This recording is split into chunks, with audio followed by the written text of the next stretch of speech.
What up? It's your boy T-Burn Reaction. This is gonna be a makeup for Wrestling Wednesday. I did want to add this one after watching the video I reacted to about the SummerSlam plans being switched, original SummerSlam plans and stuff like that being switched as well too. From Wrestling Flashback.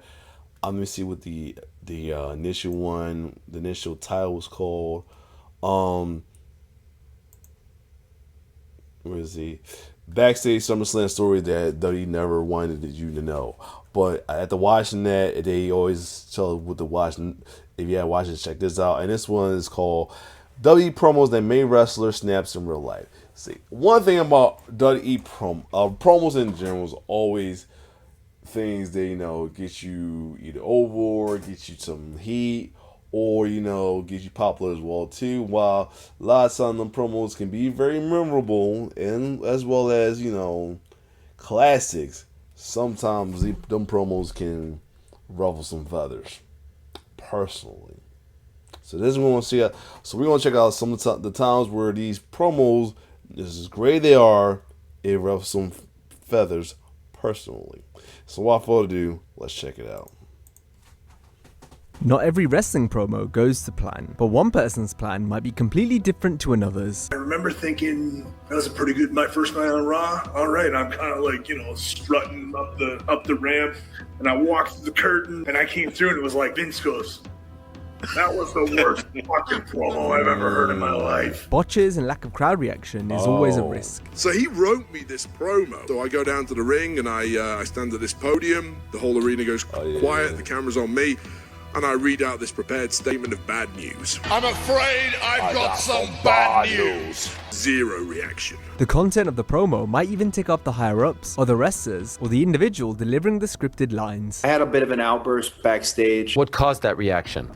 An F-bomb being dropped in the ring. The business! Oh, yeah. There's really no room for those on our show. We'll have examples of all these and more today, as we highlight talking segments that annoyed, upset, and angered talent. So some of me looks like it's not just rough some feathers. It's just because what was said rough some feathers because of the botch or the wrong thing was said as well too. So yeah, it's a lot with these. Okay, let's kick this out. Next day at SmackDown, I heard most of the imitated talent were not as pleased. In fact, I believe the words of The Rock were, "Great promo last night. By the way, the boys are fucking pissed." Today we look at WWE promos that piss wrestlers off. He said something that pissed off Paul about something with him and Stephanie, and it wasn't on script, and it pissed Paul. Shit. And Paul came back and basically said, "You're not wrestling Punk. I am. I'm beating that motherfucker." After coming in hot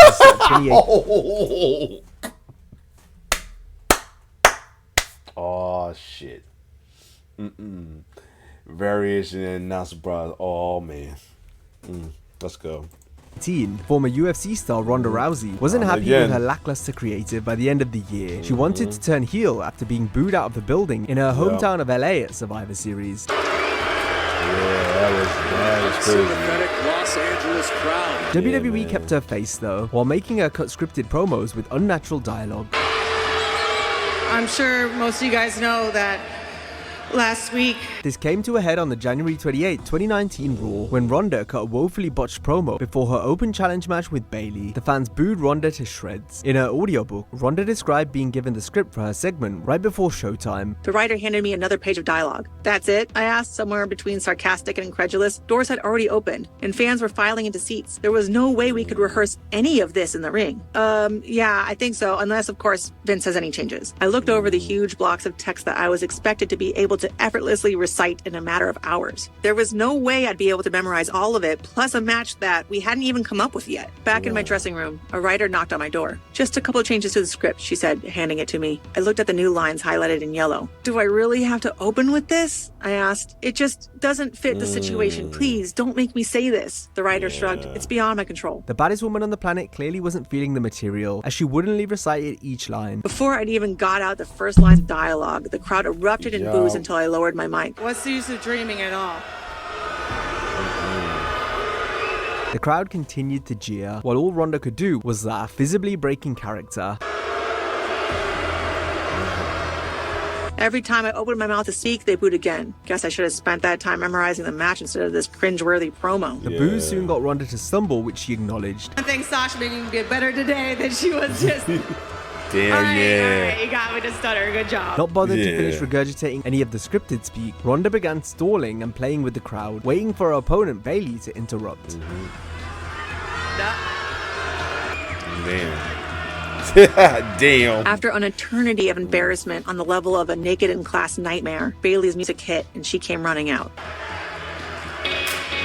Frustrated with her build to WrestleMania 35, Rousey said she was counting days until she could finish up, following the show of shows. I started to count the days until I could leave. I still had to wait another month for my heel turn. When Triple H asked me to commit from one WrestleMania to the next, his reasoning had been that the WWE builds storylines and rivalries from one Mania to the next. But the longer I spent in WWE, the idea that there was any kind of planning and forethought when it came to best utilizing talent was as rooted in reality as 90-pound Alexa Bliss being able to hold her own against me in an actual fight. Unlike with Ronda, Vince McMahon didn't take long to make changes with our next example after things went wrong. To set the scene, Vince was high on the Bad News Barrett character. After seeing how well it worked on the JBL and Cold YouTube show, Barrett wasn't sure how the persona could adapt to the main shows, since all he did was go around delivering bad news to people. McMahon had an idea though, and wrote out an extra cheap heat littered promo for Barrett to cut on the December 2nd, 2013 Raw. The segment drew crickets though, which Barrett spoke about during an Inside the Ropes live show. So he wrote me this promo, and it was like, okay, on Raw tonight, you're going to go down there, we're going to have a little podium next to Michael Cole where he's doing his announcing. We want you to stand there in a suit or something and just give out bad news. So, man, this is rotten. No one's going to like this. But it's Vince, so I'm not going to tell him that, so I go and do it. So I go down to the ring and I stand at this podium. The whole arena goes quiet, the camera's on me, and I read out this prepared statement of bad news. I'm afraid I've got some bad news. This past Thursday, you Americans celebrated Thanksgiving. You ate turkey, gravy, stuffing, and pumpkin pie. I'd be loving how the video editing of wrestling flashback is hilarious. How they be putting videos over the stuff he talking about is like closely related. It's hilarious, but Jesus Christ, that was cringe. That is already cringe right there. Poor Stu, man. His real name is Stu Bennett, but yeah, poor Stu, yo. Jesus. As a result, your arteries are now clogged. You Why? sweat when you eat. Why? Is that? Why is this? You are all constipated. Why is this animation abomination of Vince existing on my screen right now? What the hell? Yo, what in the blue hell? Thank you. Zero reaction. I'll bet, man. And it's so quiet in this huge arena, there's 10 or 15,000 people in there, that I hear a guy 3 seats away just yell, "Are we supposed to be laughing at this?" Damn it! And then I just left, and I my segment, and it was, you know, a humiliating moment. I feel for way, man. That sucks. And like I saw Regal in the back, and he had the look of death. He said, "I don't envy you that one." Oh God, this ain't good. Following the poor first promo, a dejected Barrett knew he had to switch things up, so he went to Vince. So I go to speak to Vince, like, "Vince, we need to jazz this up a bit." So yeah. So I say, "I want to use a gavel, I want to bang it when the crowd are making noise." Not that they were making noise, but I was going to bang the gavel, and I told it to Vince, like, yeah, give it a try. So we tried that. Still wasn't quite there. So then I went home that week, and I was trying to think of new things I could do. I was like, wow, how can I make this work? So I wanted to do this thing where I would come up through the stage on my podium, gavel, give my bad news, laugh, and then disappear. His thing would be high, this is so ridiculous. I've got to amp it up more. Let me be like Dr. Evil kind of thing. What do you think about that, Vince? And he goes, I hope you're not afraid of heights. Barrett's subsequent good shit.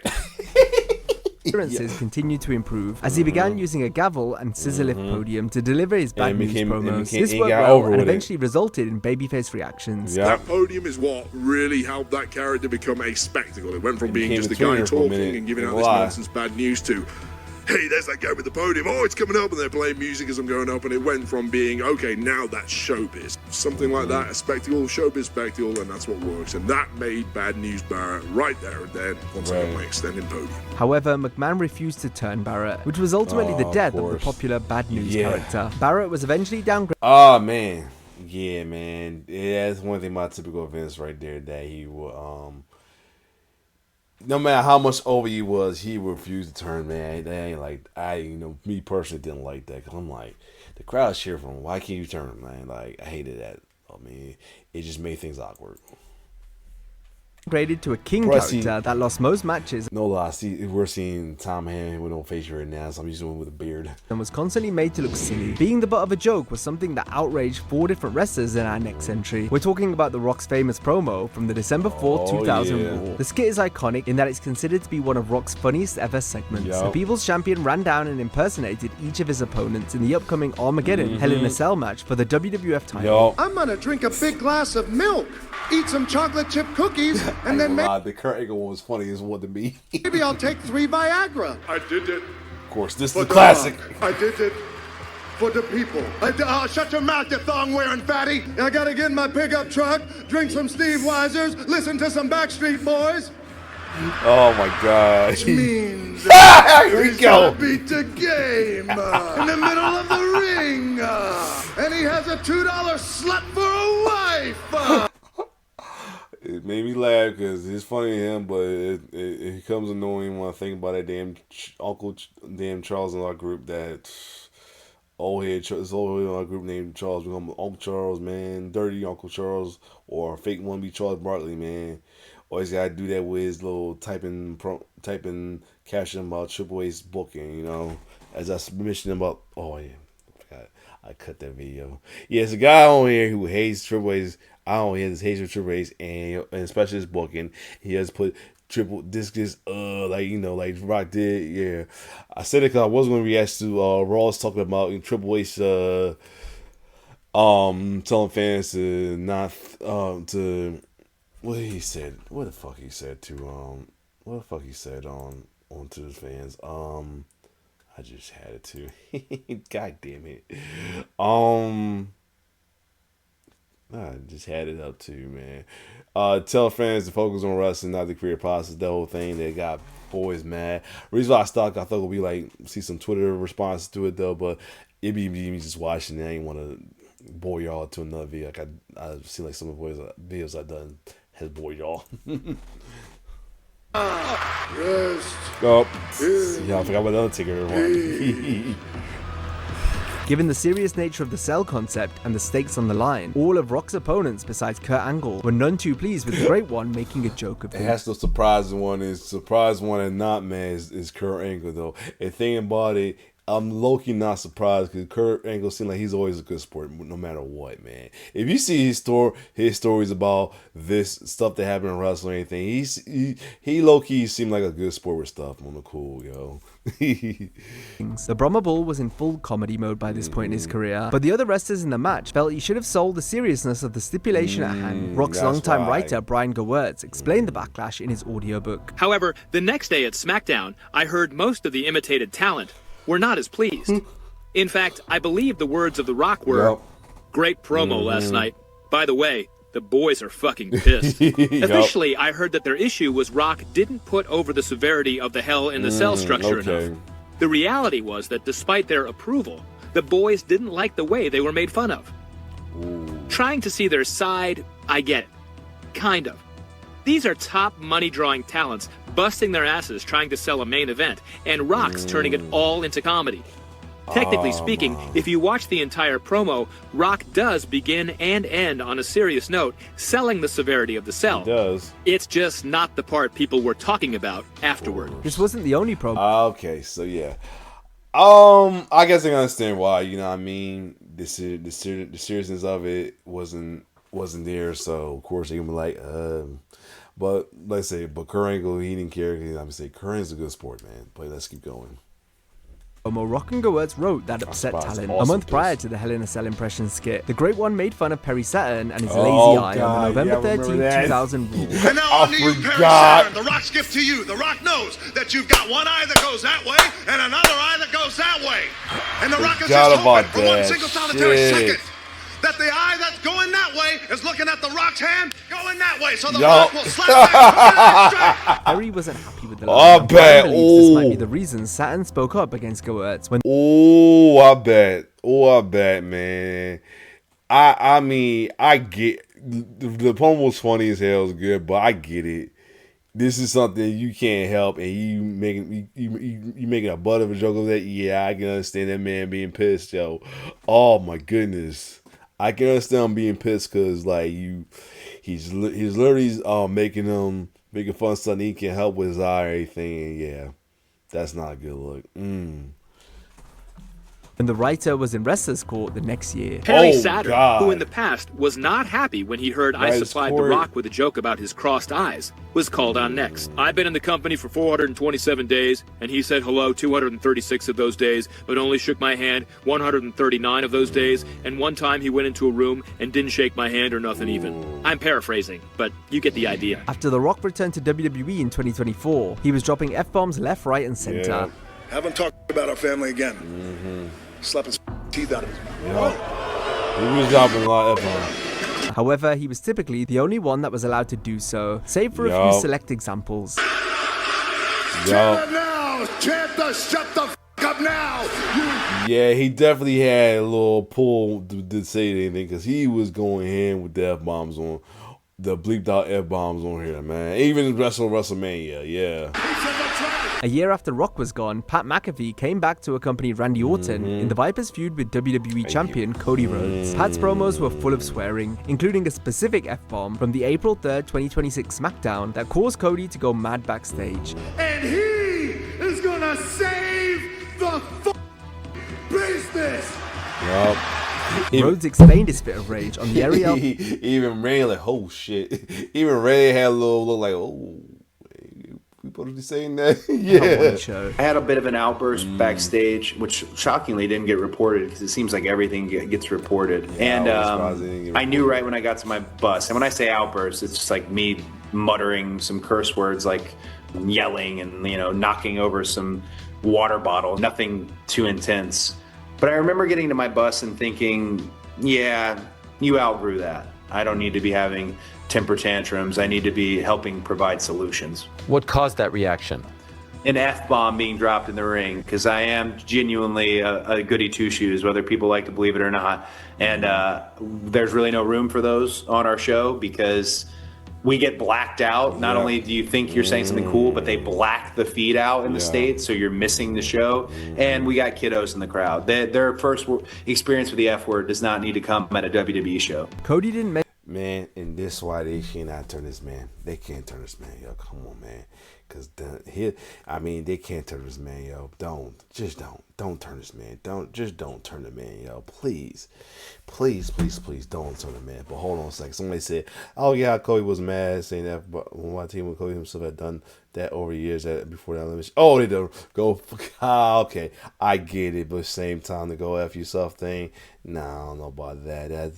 That's something different. Like, come on, though. Like, that was a moment right there. And two, it was on pay-per-view. That's different. This is during the SmackDown, so yeah, cut the man some slack, yo. Of course you gotta cut. Of course they're gonna come at him. You know they're gonna do it. You knew they was gonna do it. I'm not saying, I'm just saying I knew somebody gonna come at Cody about it. Like, leave it be.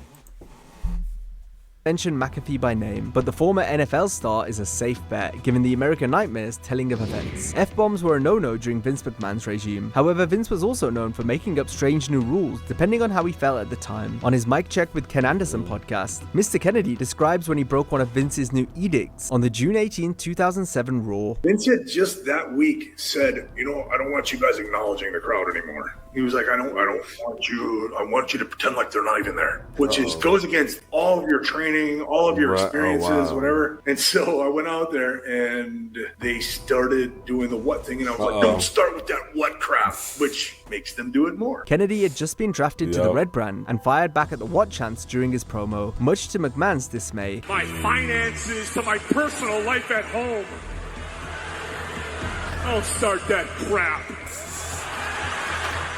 For people that grab that brass ring and don't wait. Kennedy had to face the wrath of Vince once he got back through the curtain. There, the boss completely buried the promo. I remember interesting that Vince didn't like people going at the what chant, so I wonder how he felt where everybody else did it too, though, or they just picked out with Kennedy. That's crazy. Thinking that was a pretty good first night on Raw. All right, I'm kind of like, you know, strutting up the ramp, and I walk through the curtain.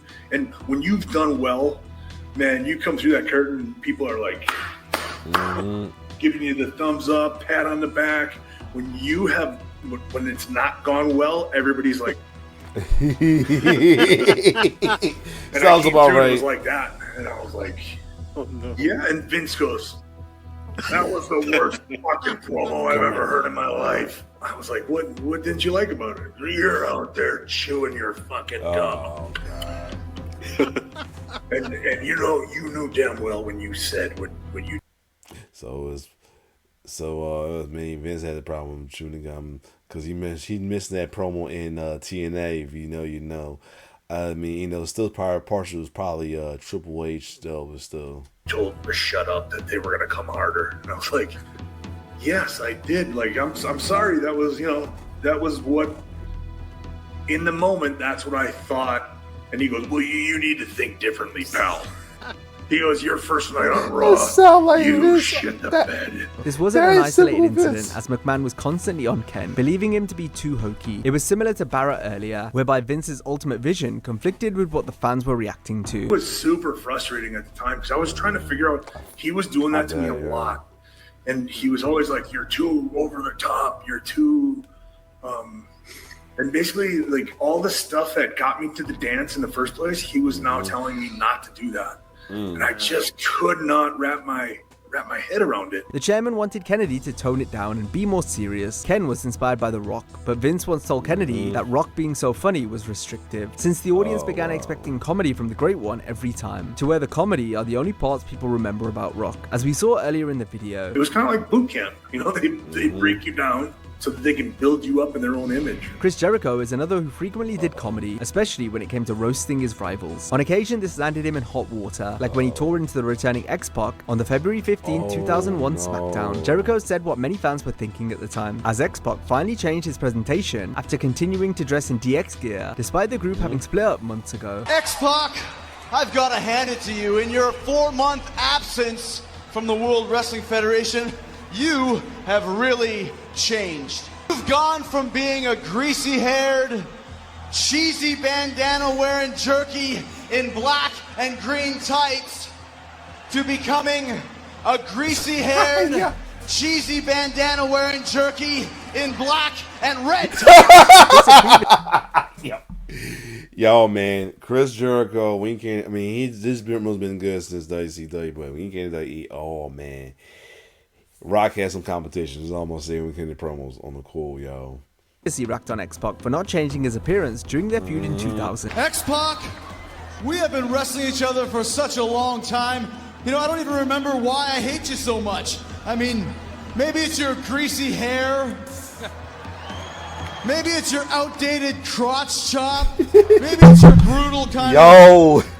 See come saw ring wear. It was the comments in 01 that got Y2J in trouble. This was at a time when X-Pac's buddy Triple H had heavily increased his political profile within the company. Some of the mid-carders believe that their biggest allies among the top guys are Austin and Undertaker. I think there is definite leeriness of Triple H, more now than ever before, by the obvious people, for the obvious reasons, especially since Chris Jericho got yelled at for cutting a promo on X-Pac that everyone... I wonder if this is why we ending in the feud with him and Triple H and Jericho. Thought was something that he shouldn't have been yelled at for. So, what did he say? Oh, the same look, same everything? Yeah, that one. Well, it's true. I know. Well, that's probably why. If it wasn't true, I think that everyone would have a sense of humor about it. 2 decades later, Triple H was retired from the ring, and now the head of creative in WWE. Despite being in charge of all things on the show, there was one controversial moment he didn't know about, which upset him. That's because it took place on the WrestleMania 41 recap podcast, where Karrion Kross cut a work shoot promo, venting his creative frustrations with the company. So I decided to be a good soldier. You know what happened? They released me. Because it didn't take place on the main shows, it was believable that this wasn't meant to happen. Everybody's been telling me that I gotta become undeniable. Right. And as soon as it happens, they ignore it and they shut it down. Especially since it appeared to fool some of the suits backstage. And the crowd told you exactly how they felt about me on SmackDown when I was eliminated, and you ignored it. It had been agreed that Karrion would do this pseudo-shoot promo ahead of time, but because it was on social media, Triple H and other key personnel weren't aware. They leaked my fucking contract information online. I have no privacy, nothing. In fact, the game wasn't clued into its validity until days after the segment had aired. You want a viral moment? Guy with the suit and tie in the truck, go fuck yourself. That's from Killer Cross. No, fuck it. Once his WWE contract expired 4 months later, Cross publicly revealed the truth about the promo on the Ariel Helwani show. Everyone was really blown away, and I let everybody know, let's make sure this is somewhat protected from the audience, but let everyone know internally that this is a work, because not every department is constantly in lockstep communication with one another. So I told everybody that. Sure enough, not everybody knew that that was a work. You think it backfired? Well, I can't say that it backfired, but people were very upset with it because they thought it was real. We say people, specifically like higher-ups. I'll say higher-ups. Oh, yeah. So a lot of everything that you see goes through the creative process. It goes through a team. I was under the impression that we were doing something improvisationally and it was okay. I know. But like I said, sometimes the communication is not in lockstep with each other. So no one told them that this was a work. One day I waited for Hunter outside the production meeting once it was actually... And my turns with a work shoot. Oh, no. Yeah, I have to see. Nah, see, if it ain't no work shoot, it became personal. It was somebody will take it personal if they didn't know it was a work shoot. Oh, man, 'cause he put his personal issue in that, and he put his heart in that little segment right there, for real. He brought to my attention that he was not okay with it, and I explained everything to him. No one told him anything. Damn. So, as far as I know, at that point, we were good. But everyone was under the impression, a lot of people, like I just lost my mind. Oh, shit. I was just trying to do my job. My job that day was to make people believe, like any other day. Triple H is involved yet again in our final example. This time round, he was so he's got Triple H in this, damn it. about a promo, he completely changed the storyline just to get his own back. We're referring to the summer of Punk being derailed in 2011, whereby the red hot CM Punk was called after losing the WWE Championship and being inserted in a feud with Triple H and his big buddy Kevin Nash. Punk was due to wrestle Nash at the Night of Champions event after Big Sexy cost him the title at SummerSlam. However, Punk's comments to Hunter's wife Stephanie McMahon in a backstage segment earlier in the night forced a change. Good luck. I would, but I know where that hand's been. Yup. It would now be the Game wrestling Punk at the next pay-per-view, with Kevin doing a run-in. Big Sexy had previously said he was on blood thinners, which was the reason they changed it from him versus Punk to Hunter versus Punk. But now with so much time having passed, it looks like Nash was happy to reveal the true reason. He told all on his Click This podcast. When I was supposed to wrestle CM Punk, after I cost him the belt, he said something that pissed off Paul about something with him and Stephanie. Right. And it wasn't on script, and it pissed Paul off. And Paul came back and basically said, "You're not wrestling Punk, I am. I'm beating that motherfucker." Like, he was that hot. So I know how hot fucking... And it wasn't like, Paul isn't a bitch. It was like, oh, okay, motherfucker. Basically like, oh, okay, click rules. You want to pull them out and measure them? Here we go. Suck on that. Now, if you enjoyed this video, be sure to check out our similar video on wrestling pranks so bad they should have been. Ooh. Oh! Because you see, he was in the thumbnail when Gold does get homage. Oh my lord, Lord have mercy. But yeah, crazy how a lot of these involve Triple H doing the cool though. Was unintentionally or intentional as well too. That's crazy. Yeah, somebody said Triple H is the most insecure man in history. Oh, it was so funny about it. Or Young Rock.